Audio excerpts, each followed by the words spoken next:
Baliqlarimiz Jamashuvdan kelgan, pishiradigan povlari esa Ulug'nordan kelgan. Mazasiga gap yo'q, laka sana aytib ketamiz. Oq baliqga skidga kilosini topsangiz sizga mutlaqo bepulga, har doimgidek. Lakachamiz Marg'ilon Langardi Sitaborim ash tomonda yurganlaringda o'ng qo'lda zapravka keladi. Metan zapravkadan o'tganlaringda o'ng qo'lda baliqxona. Bemalol kelaverasizlar. Ammo baliqlarni mazasiga haqiqatan realniy, chotki, maza qilib yeb, dam olib oilaviy xonalari ham bor ekan.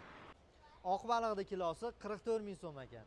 Sazan yediganlarga sazanning kilosi 75 ming ekan. Laqqa yediganlarga laqqaning kilosi 75 ming so'm ekan. Hozir mana baliqni tutdik, kilosini topsalar, oq baliqda bonus ketyapti, topganga bepul. Necha kilo chiqadi hozir? Tez qo'yin endi. 1 kilo 300.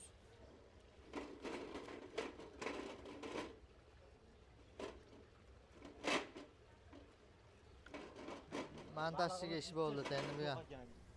1 kilo 300. 1 kilo 350. Agarda 50 grammga adashmaganlarida mana shu oq baliqni mutlaqo bepulga pishirib bergan bo'lardik.